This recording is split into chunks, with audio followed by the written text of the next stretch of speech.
আসসালামু আলাইকুম। আজ আমি ডিমের কাবাব তৈরি করব। ডিমের কাবাব তৈরি করার জন্য আমি 4টে ডিম নিয়েছি। 4টে ডিম এখন আমি ভেঙে নিব। ডিম 4টে ভেঙে নিয়েছি। এখন মশলা দিয়ে দেব। এর ভিতরে মশলায় স্বাদ মতো লবণ, মরিচের গুঁড়া, ধনিয়ার গুঁড়া, হলুদের গুঁড়া, জিরার গুঁড়া আমি দিয়ে দিচ্ছি।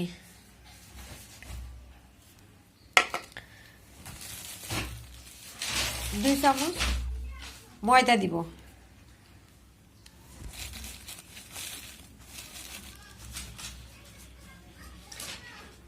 এখন এটাকে ভালো করে ফেটে নিব।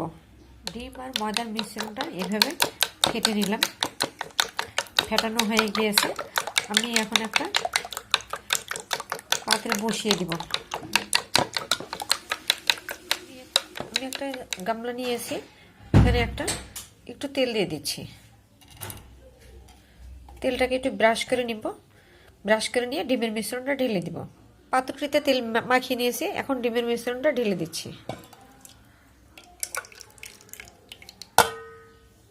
ডিমের কাবাব তৈরি করার জন্য রাইস কুকারে পানি উঠিয়ে দিয়েছিলাম। এখানে বসিয়ে দিব। এখানে একটা স্ট্যান্ড বসিয়ে দিচ্ছি।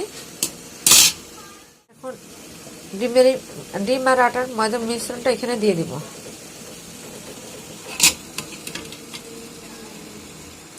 ডিম আটার মিশ্রণটাকে আমি এইভাবে কেটে নিয়েছি। এখন এটাকে ভেজে নিব।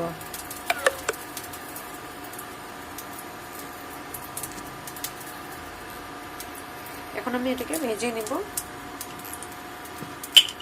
এখানে তেল দিয়েছি।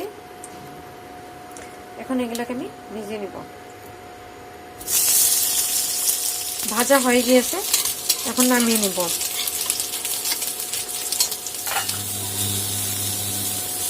তেল দিয়ে দিচ্ছি।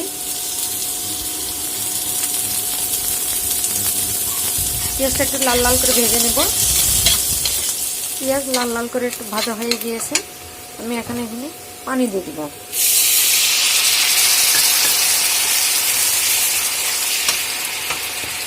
মশলা দিয়ে দিচ্ছি ডিমের কাবাব তৈরি করার জন্য।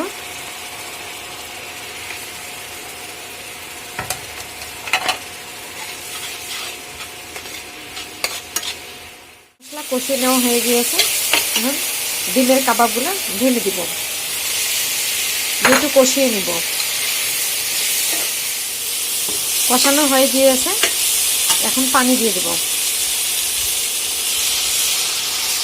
ডিমের কাবাব রান্না হয়ে গিয়েছে।